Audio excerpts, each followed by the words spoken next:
I bought this bag in January 2021 before I had my YouTube channel. At that time, I was obsessed with this bag, and I had to have it, like with 10 other bags.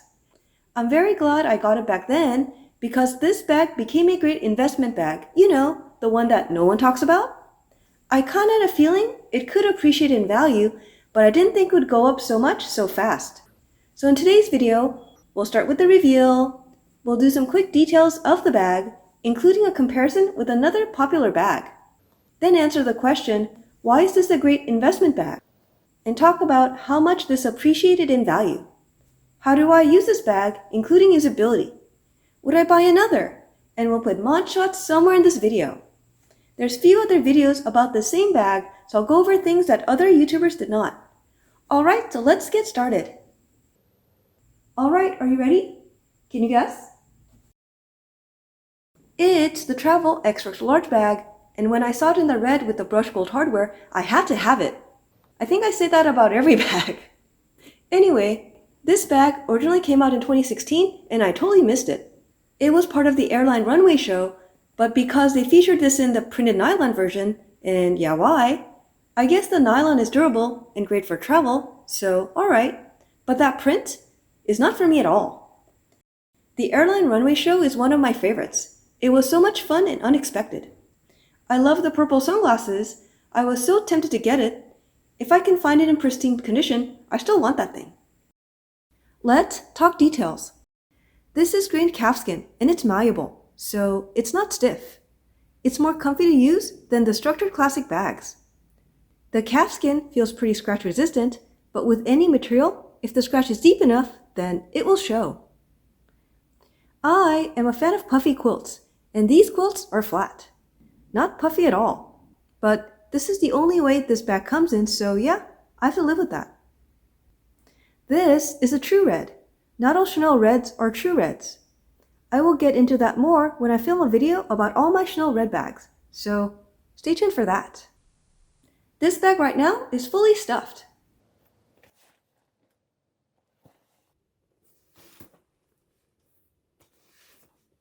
I'm going to remove the stuffing and the bag insert so you can see how slouchy this looks. This is what the bag looks like when nothing's inside. And when I'm not using this bag, I always have this fully stuffed. This bag has two compartments, one here and another up here. And there's a huge zippered pocket in the front. And this I find very handy. I did get some bag inserts, and there's two of them.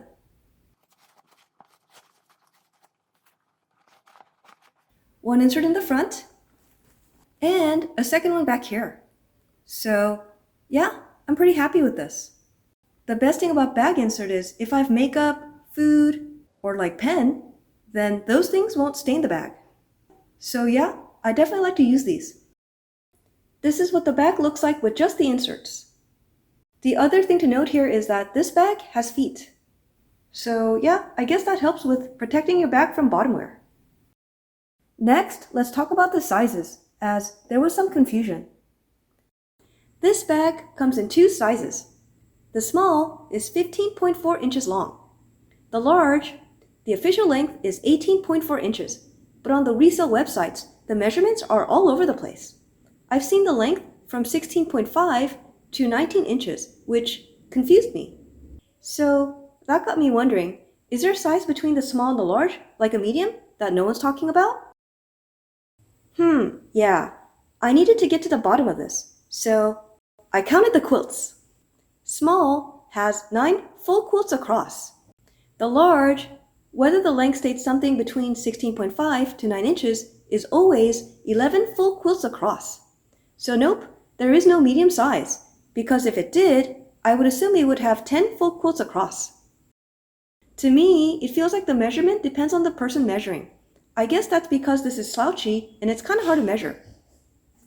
The large and the small, well, the older smalls, both have the concealed zipper on the back pocket.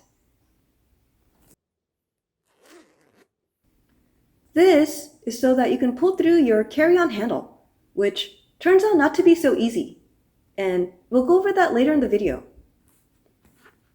The newer small size bag no longer has a zippered pocket in the back, and now has the super big Mona Lisa back pocket. So before buying this bag, by mistake, I ordered the smaller version from Fashionphile because they were all listed as the extra large bag. The smaller version wasn't big enough for me to achieve that ridiculous oversized look that I was going for. So yeah, I sent that chick back home. The bigger the size, I find it more flattering on me. This size is pretty ridiculous in the most fabulous way. Also, I made it a priority to buy bigger bags back in 2021 because when mini bags are trending, that is the best time to buy big bags pre-loved, and vice versa.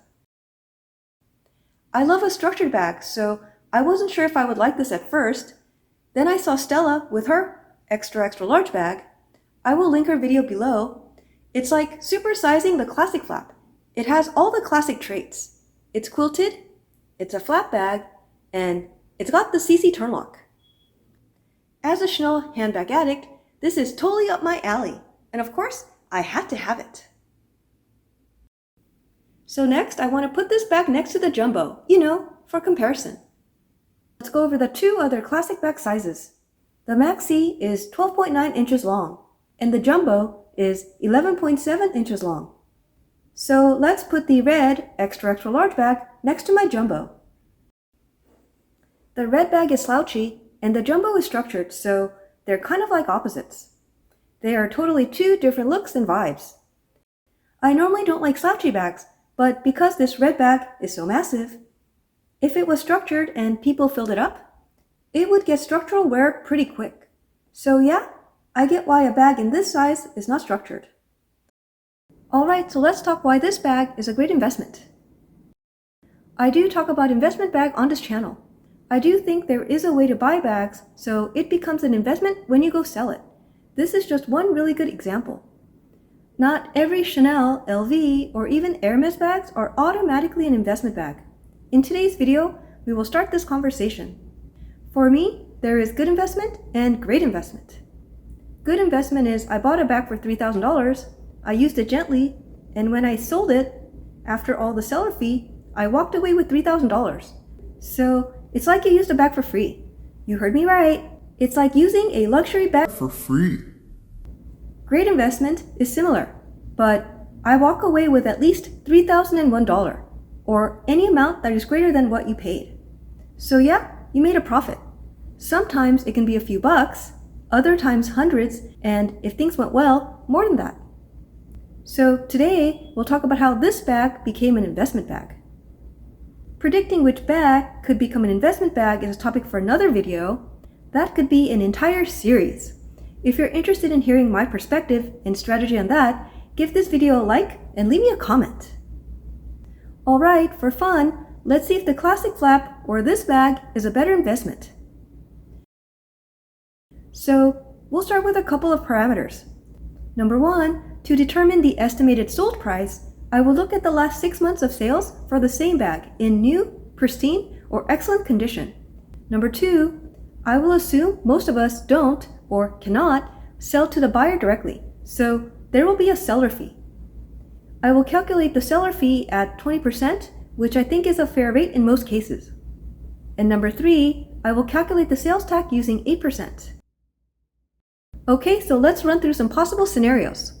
Scenario number one, if I bought this in January 2021 at retail price, I believe the retail price at that time was $6,100. And I don't believe there was a price increase. So I believe today's retail price is also at $6,100. Next is the sold price, and this is what's interesting. In the last 6 months, the median sold price that I could see on websites, and for my calculation, I looked at the real because Fashionphile doesn't list the sold prices. So my estimate for the sold price is, wait for it, $9,500. Holy cow! That is $3,400 over the retail price. That means the 20% seller fee is at $1,900. That makes my take-home $7,600. The price I would have paid at 8% sales tax is $6,588, which means my net is $1,012. So next, we'll run a scenario for the classic flap.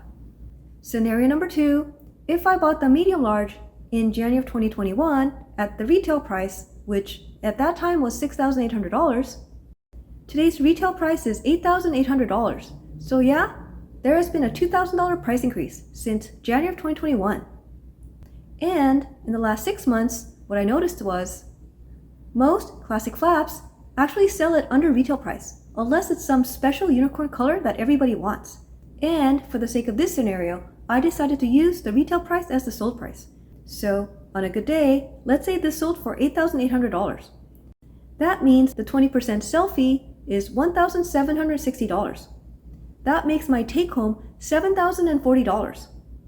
The price plus sales tax is $7,344. So the net is a loss of $304. If you buy the classic flap at this price and you sell it this way, then yeah, it's a loss. So what do you think? Did any of this surprise you? When I started to do the math and run my scenarios, it actually surprised me. In these scenarios, the extra large bag is a way better investment over the classic flap at this time, if you bought them at retail price. So you heard it here first. Again, these are just scenarios. Sometimes if the bag you have is a very highly desirable colorway, then yeah, you might be able to sell it over retail. But that is more of an exception than a common situation. Alright, so let's do one more comparison for fun. I'm going to use a real life scenario and use a price I paid for a classic flap. So this is a green medium large that I bought in November of 2020 at under retail price. At that time, the retail price was $6,500 and today's price is $8,800. So again, we're going to use the sold price of $8,800, which means the 20% seller fee is $1,760. So again, my take home is $7,040. But here, the difference is I paid under retail. So the price I paid after taxes is $4,930. So that means my net is $2,110 if I'm able to sell this at today's retail price of $8,800. So yeah, whether a bag is an investment bag or not depends on how much I bought it for and how much I sell it for. So in theory, any bag could be an investment bag. In theory. So there was a Fendi baguette that became an investment bag when I sold mine. I can definitely do a deeper dive if you want to hear about that, so leave me a comment. Back to the extra large bag. I can speculate the reasons why this bag has a very high resale value. Number 1, because this bag comes out once in a while. Not sure if that is once a year or a bit more often than that, but these are hard to come by. There's definitely less of these produced than the Maxi Classic Flap. Number 2, because this bag is bigger than the Maxi, the resellers are pricing this at around the price of a Maxi, which is about $10K. So as the price of Maxis go up, looks like so will the price of the extra large bags. So next, let's talk about how I use this bag and usability. This is intended to be on top of a carry-on, and yeah, I can do that, but I don't travel that much. So I use this more as a very extra everyday bag. I would mostly use this to carry clothes, makeup pouch, and when I'm returning items, and nothing too heavy. But mostly, it's for the look. When a bag is this big, it makes me look absolutely fabulous. Just so you know, bags are more like an accessory for me. The purpose of them is to serve up different looks and vibes. Today is another day to make a fashion statement. What can I say? So this is for your carry-on handles. But I did attempt that with my Rimowa and I couldn't do it because I was seriously concerned that the zipper or something might rip. I know there's another YouTuber and she also has it in the red and she was able to do it on her Rimowa, but I chickened out. For me, it is not practical to be at the airport with this bag struggling to put it through and then remove it from my Rimowa. Nope. Usability fail. Even when this bag was empty, I couldn't do it. So, sorry for the bad news. So that means, most likely this will sit on top of the luggage, similar to how people are rocking their Dior book bags. And I can wrap the strap around the handle twice. That is a more realistic way of using this at the airport. So you take the back strap and you make it shorter. And you hook it to the handle. Then you take the front strap right here and you pull it to make this tight. Then you crisscross the front strap like this, and you hook the rest to the handle. And when you tilt it like this, your Chanel bag should stay on, but just be careful. This is how I would use this bag at the airport, because I don't want to pull this through and stretch out the pocket and possibly break the zipper. But you do whatever works for you.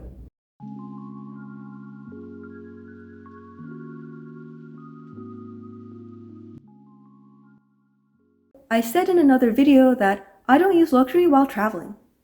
If I had a jet-setting life with private jets and a bodyguard like J-Lo or Kylie Jenner, sure, I will use this extra large bag with the red Rimowa. This is such an Instagrammable moment. It's extra. It's a showstopper. But in my real life, when I'm at the airport, I like to be low-key. I'm in a hoodie and sweats. I don't want any attention. So this is for every day. The irony is, I use this massive bag to only carry essentials and a sweater. Besides, if I stuff this bag to the brim, the strap can break. So that's my story and I'm sticking to it.